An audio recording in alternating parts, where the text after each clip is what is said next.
മുണ്ടക്കൈ ചൂരൽമല പുനരധിവാസ പാക്കേജ്, വിഴിഞ്ഞം പദ്ധതി, എയിംസ് തുടങ്ങിയ കേരളത്തിന്റെ ആവശ്യങ്ങൾ കേന്ദ്ര ധനമന്ത്രി നിർമ്മല സീതാരാമനെ നേരിട്ട് അറിയിച്ച സംസ്ഥാന സർക്കാർ. ഡൽഹി കേരള ഹൗസിലായിരുന്നു ഗവർണർ രാജേന്ദ്ര വിശ്വനാഥ് അർലേക്കറും മുഖ്യമന്ത്രി പിണറായി വിജയനും നിർമ്മല സീതാരാമനുമായി കൂടിക്കാഴ്ച നടത്തി. എന്നാൽ ആശാ വർക്കേഴ്സിന്റെ സമരം വിഷയമായില്ല. അനൌദ്യോഗിക കൂടിക്കാഴ്ചയെന്നാണ് സർക്കാർ വിശദീകരണം. കേന്ദ്രത്തിന് കേരളത്തോട് ചിറ്റമ്മ നയമെന്ന് കെ.സി. വേണുഗോപാൽ പ്രതികരിച്ചു. വിവരങ്ങളുമായി ബൽറാം നെടുങ്ങാടി ചേരുന്നുണ്ട് കേരള ഹൗസിൽ നിന്നും. ബൽറാം, ഇന്നലെയും ആരോഗ്യമന്ത്രി നിയമസഭയിൽ പറഞ്ഞത് ഈ പറയുന്ന കേന്ദ്രം പണം നൽകാനില്ല എന്ന് പറയുന്നത് വെറുതെയാണ്, പണം നൽകാനുണ്ട് എന്ന് തന്നെ പറയുകയായിരുന്നു. ഒരു കൺഫ്യൂഷൻ അവിടെ നിൽക്കുന്നുണ്ട്. വേണമെങ്കിൽ മുഖ്യമന്ത്രിക്ക് അത് ധനമന്ത്രിയോട് നേരിട്ട് കണക്കുകൾ വെച്ച് സൂചിപ്പിക്കാമെന്ന് കെ.വി. തോമസ് ഒക്കെ കൂടി ഉണ്ടായിരുന്നതുമാണല്ലോ. എന്തുകൊണ്ട് അത് ചർച്ചയിലേക്ക് വന്നില്ല എന്നാണ് അറിയാൻ കഴിയുന്നത്. ചർച്ചയിലേക്ക് വന്ന കാര്യങ്ങളിൽ കേന്ദ്ര ധനമന്ത്രിയോട് ഉറപ്പെന്തെങ്കിലും ഉണ്ടോ നമുക്ക്? ബൽറാം.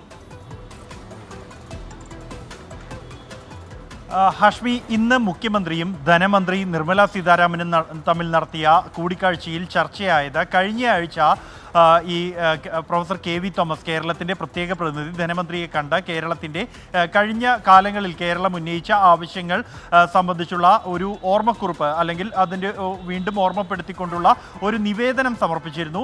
ആ നിവേദനത്തിൽ ഉൾപ്പെട്ട വിഷയങ്ങൾ മാത്രമാണ് ഇന്ന് ചർച്ചയ്ക്ക് വന്നത് എന്നാണ് നമുക്ക് ലഭ്യമായ വിവരം.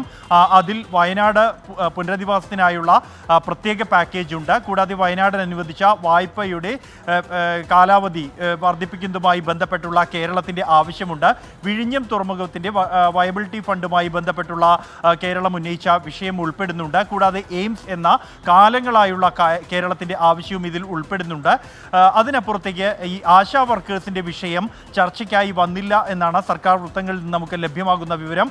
കാരണം മുഖ്യമന്ത്രിയോ കേന്ദ്ര ധനമന്ത്രിയോ ആശാ വർക്കേഴ്സ് വിഷയം ഈ കൂടിക്കാഴ്ചയിൽ ഉന്നയിച്ചിട്ടില്ല. അതുകൊണ്ട് തന്നെ ഇക്കാര്യത്തിൽ ചർച്ചകൾ ഉണ്ടായില്ല. 45 മിനിറ്റോളം നീണ്ടുനിന്ന ചർച്ചകളിൽ മുഖ്യമന്ത്രി പിണറായി വിജയനും ധനമന്ത്രി നിർമ്മല സീതാരാമനും ഒപ്പം തന്നെ ഏതാണ്ട് 30 മിനിറ്റോളം ഗവർണർ രാജേന്ദ്ര അർലേക്കറും ചർച്ചയുടെ ഭാഗമായി. അദ്ദേഹത്തിൻ്റെ കൂടി സാന്നിധ്യത്തിലായിരുന്നു ഈ ചർച്ച. കൂടാതെ കേരളത്തിൻ്റെ പ്രത്യേക പ്രതിനിധി കെ.വി. തോമസും ഈ 45 മിനിറ്റ് നീണ്ട ചർച്ചയിൽ ഭാഗമായിരുന്നു. കൂടാതെ ധനകാര്യ സെക്രട്ടറിയും ചർച്ചയിൽ പങ്കെടുത്തിരുന്നു. ഉദ്യോഗസ്ഥ തലത്തിൽ ഈ സംഘത്തിൻ്റെ ഭാഗമായിക്കൊണ്ട് കേരളം മുന്നോട്ട് വെച്ച ആവശ്യങ്ങളിൽ അനുഭാവപൂർവമായ ഒരു സമീപനം ഉണ്ടാകും എന്ന പ്രതീക്ഷ തന്നെയാണ്. അത്തരത്തിൽ തന്നെയാണ് ധനമന്ത്രിയുടെ ഇന്നത്തെ നീക്കങ്ങളും കേരളത്തിന് പ്രതീക്ഷ നൽകുന്നത്. പ്രത്യേകിച്ച് നിരന്തരം ആവശ്യപ്പെട്ട ഒരു വിഷയത്തിൽ ധനമന്ത്രി ഈ കേരള ഹൗസിൽ എത്തിയാണ് മുഖ്യമന്ത്രിയെ കാണാൻ തയ്യാറായത്. വിശദമായി തന്നെ പ്രഭാത ഭക്ഷണത്തിന് ശേഷമുള്ള ചർച്ചകളിൽ കേരളത്തിൻ്റെ ആവശ്യങ്ങൾ ധനമന്ത്രി കേട്ടു. അതിനുശേഷം അനുഭാവപൂർവമായ ഒരു പ്രതികരണം കേന്ദ്രത്തിൻ്റെ ഭാഗത്തു നിന്നും ഉണ്ടാകും എന്ന പ്രതീക്ഷ തന്നെയാണ് സംസ്ഥാന സർക്കാരിന് ഉള്ളത്. എന്നാൽ ഈ കൂടിക്കാഴ്ചയ്ക്ക് ശേഷം മുഖ്യമന്ത്രിയോ കേന്ദ്ര ധനമന്ത്രിയോ അല്ലെങ്കിൽ ചർച്ചയുടെ ഭാഗമായ കെ.വി. തോമസോ മാധ്യമങ്ങളോട് പ്രതികരിക്കാൻ തയ്യാറായിട്ടില്ല. ഹാഷ്മി. ഓക്കെ, ബൽറാം നെടുങ്ങാടിയാണ് വാർത്തയുടെ വിവരങ്ങൾ നൽകിയത്.